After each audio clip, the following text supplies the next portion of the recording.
Hi guys, Greg here. For the last time I just chatted about, childhood stories and stuff. I thought I had a quite good time. So today we've got 5 games of my childhood. I mean, there are lots and lots. But these are 5 that sort of first sprung to mind when I was thinking about it. Some of them will be like more common than others, I think. But let's just jump into it. Here's a question. What are your top 5 games of your childhood? Smack them down in the comment section down below. As always, if you like this video, punch that subscribe button and like and chat to me and all that good stuff.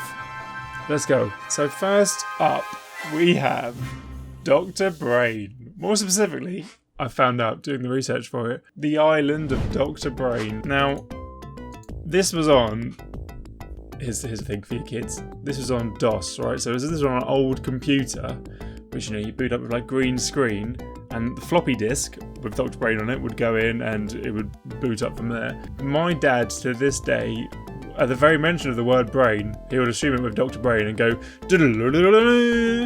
which I actually looked up to see if Dad's been accurate this whole time in what he assumed was the sort of melody or theme tune of Dr. Brain.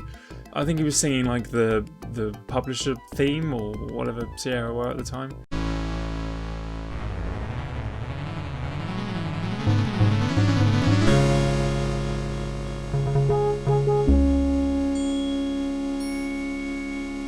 But Dr. Brain was, to this day, probably the toughest puzzle game I think I've ever played in my life. It was tough stuff, and I think it was aimed at kids. Like, I don't think I was a particularly stupid child. Maybe I was. I had a look over some of the stuff that was featured in the game. What a rabbit hole of memories that was. I actually read some reviews of the game, like some reviews of the game at the time, and they said, yeah, they unfortunately just assumed knowledge of all these abstract things. Like going into it, didn't really lead your hand through it. There was things like computing in there and bits of biology, like genetic kind of the traits of genetics that go down the family tree and stuff. It taught good grammar, art appreciation, and one that just really blew my mind going over it was the music reading. I don't know however I did that when I was younger. I mean, so this is something I know a bit more about because I did music at university. The sort of ear training it expects you to have, you wouldn't see that in a GCSE class, let alone 4 and upwards or whatever it was pitched at. My favourite from Dr. Brain was the classic get the hoops from the left pole to the right pole, but you can't have big hoops on small hoops. So you had to go miss one and then move the middle one here, and oh man, I had that down to a speed run. So yeah, Dr. Brain, that was a real blast from the past. I think my dad's gonna watch this and go, oh yeah, this and whatever. But apparently it was a series as well. I was introduced to Dr. Brain in the second game of the series. Been missing out on it this whole time. I think I need to catch up, get some Dr. Brain in my life. Next up, we had Kirbys Dreamland, and so I had loads of games I say loads of games. I was playing lots on my Game Boy. But the point I wanted to make about Kirbys Dreamland was that at the time, I remember I was also sort of playing alongside Super Mario Bros. And Metroid, and both of those games were tough. Again, I remember being a little bit older and going back to some of these games and feeling like an absolute god at video games, just because all of a sudden you're a bit, your reactions are better and you've got, you sort of learn more from your mistakes and whatever.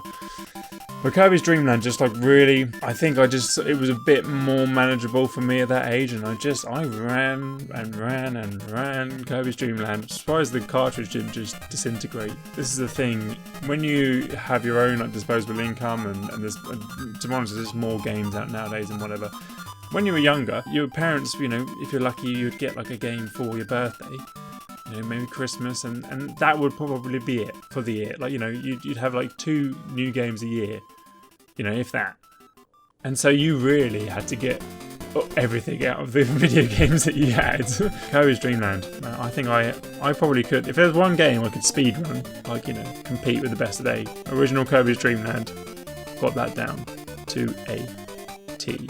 Also, I need to mention my dad also as well. I think I left my Game Boy in my dad's van one day, and Dad got home in the evening and said, oh, how to go on like Kirbys Dreamland today, Greg. And his impression of Kirby still sticks with me to this day. That he goes, you know, the ball thing, and he goes, weep. And to be honest, it did sound quite like that, Dad. So good job. So moving on then to the PlayStation 1 sort of era. I could have talked about Bugs Bunny and Taz in Time, to be honest, because I remember playing that a lot. But anyway, I went for probably something, you know, lots of people out there would have played. Crash Bandicoot, but Crash Bandicoot 3. Because I remember about this, not only did it bring sort of new things to the game, like there was the motorbike levels, like the boss battles were really cool, I sort of remember doing those. You'd like jet ski at some point, I think. But the thing that I really remember was, and a thing that I think kids maybe like miss out on nowadays, is that when there were like secrets or sort of like, you know, cheats in the game and stuff, unless you had like one of those books or like manuals, you know, the internet wasn't popular and there weren't loads of places on the internet to look up guides and stuff like that. So you'd always just sort of, these rumours would proliferate around your like friend groups. But oh, did you hear that? You know, this is a classic one. Is like, so original Pokemon. That truck, right? That was outside the ship, the SSN or whatever. And everyone was just like, there's something under that truck. Like I've heard that if you can find a key on the boat, and then you can move the truck, and it has like a Mew, like a really like rare Pokemon, underneath the truck, and it was like, oh my god, I'm gonna try that. And so everyone was like searching all the bins on the boat and whatever. But in Crash Bandicoot, there was this like, there was a level, it was one of the motorbike ones, and if you hit like the third like lamppost on the right or something, I'm probably making a right hash of this, you then like went to this like secret level and stuff. I remember a friend telling me about this once, and I was like, no, like I don't believe it, you know, surely that can't happen. And then I think I tried it one day, and my mind was blown as I was indeed transported to like an extra level. So that was cool. It just reminded me of like the social side of games when I was younger that is probably not so much of a thing nowadays. And then moving on to PS2 era. I felt like I gave my parents a hard rap in the last video about, you know, things they never understood and whatever. But bless their hearts, they always put quite a lot of effort into actually researching games that, you know, were meant to be like good and whatever. And also they weren't like the mainstream sort of games. So, you know, I felt like I was missing out not playing like the sort of more violent games that I wasn't old enough for, but you know, all your friends are playing it and I felt left out. But I had a good sort of, you know, video game education as a young boy. So the first one I was going to talk about was Okami, and Okami just sort of showed me that games can be really like arty. I know it's a cliche catchphrase nowadays. It was like a fresh idea, something I hadn't done before. And the way of representing like the powers of like a god, you play as like the god of the sun, like Amatsu, sorry, Japan. And the way that you express like your sort of godly powers or whatever, I thought like painting, traditional like Japanese like painting, and it's just a beautiful game. But yeah, so Okami was just something totally fresh and different, and it also leads me on to my like last game, my childhood that I remember, which was Shadow of the Colossus. So I remember I got Shadow of the Colossus. Firstly, I rented it from Blockbuster. There's a throwback for anyone who doesn't know. Blockbuster was like a place where you could go and rent out like videos. I mean, probably I was about to say DVDs. It was like, it was probably videos like VCRs, but also like video games and stuff. And so it was always a strange thing because you could rent it out for like the week. You know, it wasn't like a particularly long time. So you were on like a timer to sort of like finish a game like within a week, because then you had to give it back to Blockbuster. I definitely did not finish Shadow of the Colossus because it's a long game, and then I was just totally blown away by the scale and like the size of it. Again, it's just something I'd never really seen before. So to save your partner, you have to slay these set of giant colossi, and the first one you meet, you sort of like climb up. You know, you haven't seen anything about it yet, and you're climbing up this mountain, the side of this mountain, and you get to the top, and then you're greeted with this massive Colossus, and you're just like, it was mind blowing. You fight it by like climbing up its back, like you can't do anything to it like on the ground and whatever. So you have to sort of like slowly climb your way up, and then like attack its weak points and whatever. But I was really getting into it then, sorry. The point I wanted to make about this was, my uni course on music, and I never took the module, but I should have done. I always wanted to take things which were like, things I felt like I didn't know much about, but I could have slayed this lecture, just saying. But it was for like music for movies, so music and films, but also they did like one lecture on like video games, and they talked about Shadow of the Colossus because in the game, so you're tasked with slaying these giant monsters, and that's just like a premise you're so familiar with, like, yeah, fight big bad guy, save the princess kind of thing, and jobs are good, and right, that's what you're meant to do. But each time you kill like one of these giant monsters in Shadow of the Colossus, like, you're greeted with like this sad like motif, I guess, for a music term. It didn't sit well with me, even when I was like quite young, like playing it for the first time.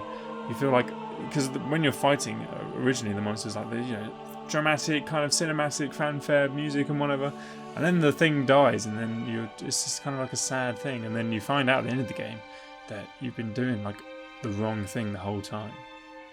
Turns out you shouldn't just go and kill things that aren't bothering anyone.